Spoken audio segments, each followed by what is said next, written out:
Let's move our attention abroad now. French voters cast their ballots in the presidential runoff between Emmanuel Macron and Marine Le Pen. Now, Macron hoping to win a second five-year term in the second and final round of that French presidential election held today. Now, early reports and Ipsos polling coming out of France put Macron at 58.2% of the vote, with his far-right challenger Le Pen at 41.8%. Let's talk some more about what the temperature is like on the ground in the French capital. We're joined from Paris by Professor Richard Calland, a political analyst and commentator.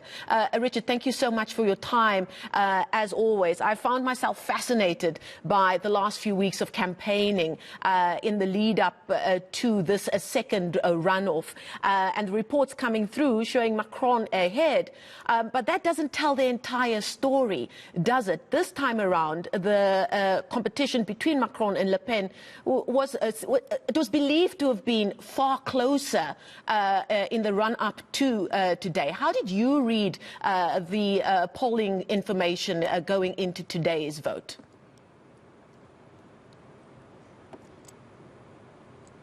Good evening, Marcel. You're absolutely right. This country has been on edge in the last 2 weeks. This was by no means a foregone conclusion.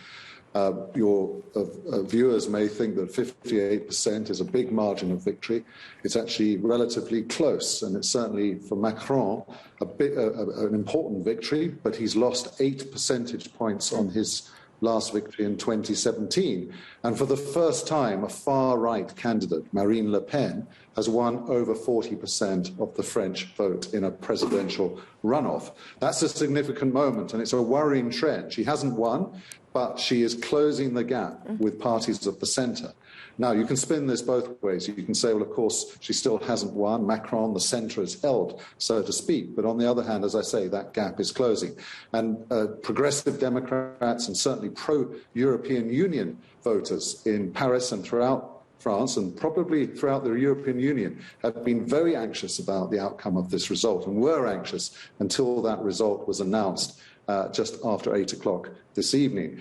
And unusually for most countries, and certainly for South Africa, the exit poll is regarded as a final result because the exit pollsters use actual voting records in order to conjure up their final prediction. And so it's a very reliable result. And that's why already Marine Le Pen has given a concession speech in which she has conceded defeat but said that the fight goes on. She's showing no sign of backing off, no sign of walking away from politics.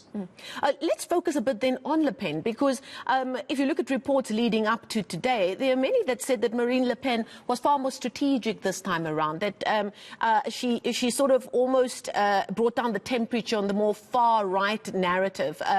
Obviously, they say her connection to Vladimir Putin is something that she stumbled on in the lead up to today, that she did much better in a presidential debate a few days ago compared to the last time around, and that she really positioned herself far more centrist because there was the belief that there would be disheartened Macron supporters that were potentially looking for a new home. Do you think that she was quite clever in the way she ran a campaign this time around?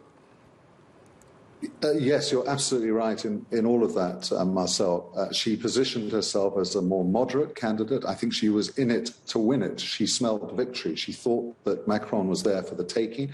The temperature in the country, as I've indicated, was very anxious. There have been all sorts of headwinds that he's faced in recent times, the handling of COVID, his attitude towards people who refuse to be vaccinated, the economic downturn as a result of COVID, and of course the yellow jacket protests of the last few years.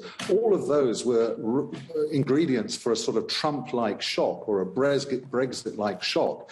And I think she was hoping for that. And in order to encourage centre-left and centre-right voters who had abandoned the traditional centre-left and centre-right parties, who got less than 10%, incredibly, between them in the first ballot 2 weeks ago, that part of the political spectrum has collapsed. Has been pushed out to the far right and left. She wanted to win those more centralist, moderate voters, and so she kind of knocked off the rough edges of her campaigning style and her rhetoric, toned it down, In the presidential debate on Wednesday night, she was a very calm figure.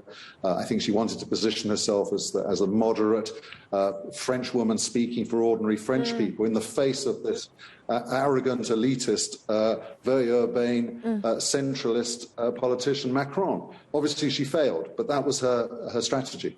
It's also being reported that this election has seen the country's highest abstention rate in 50 years. In your studying of democracies across the world, you're an expert in it, Professor. What do you read into that, and what message do you think Macron will take from that?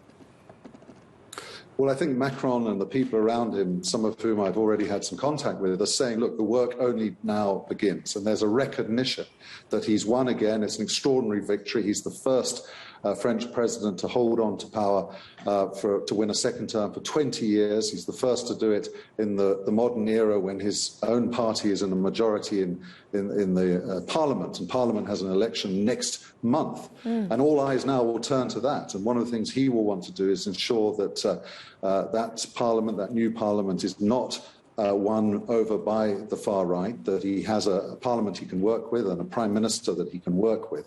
But I think he'll be very concerned about the divisions within this country. He'll be very concerned about issues such as the cost of living, security, Ukraine, and climate change. Most importantly for the world, for the European Union, and for people around the world who believe in multilateral governance.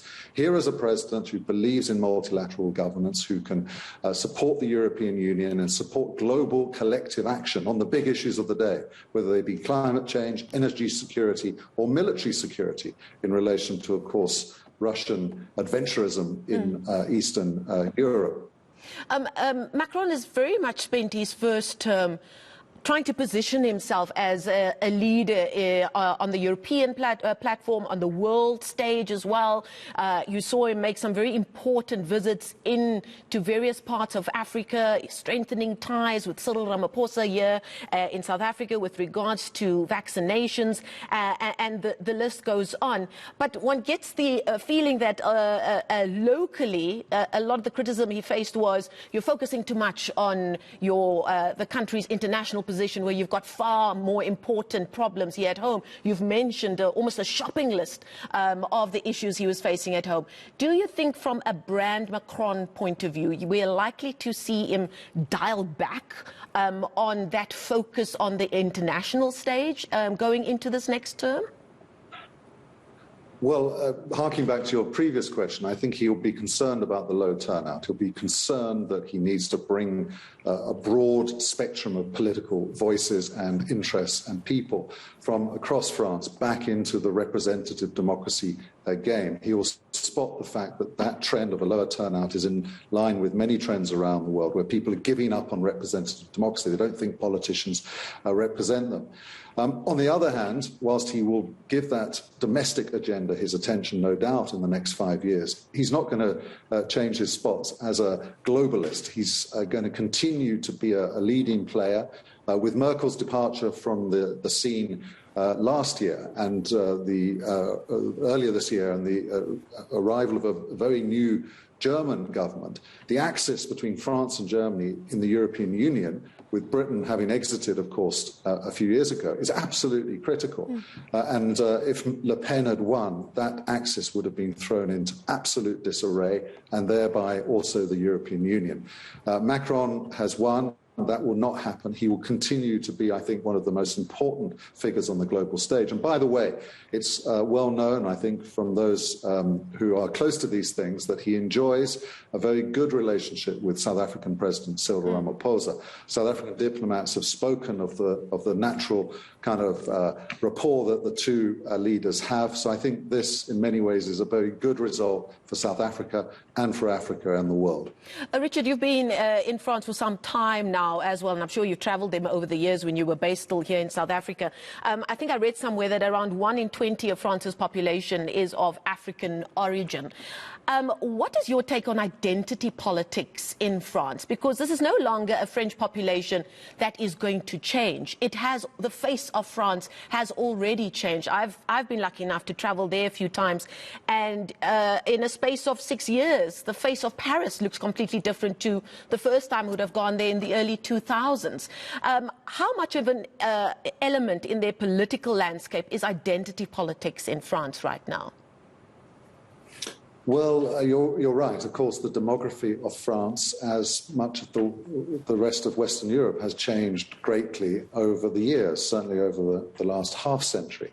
And immigration is a very hot and difficult and delicate political issue across Europe for all countries. And both the centre-left and the centre-right have really, I think, struggled with it. And that has created space for far-right racist leaders, whether it be Le Pen in France or Farage in Britain with the Brexit campaign and Orban in Hungary. These kinds of leaders have emerged because of the failure of the kind of centre and centre-left to reach a policy position that people can believe in and trust.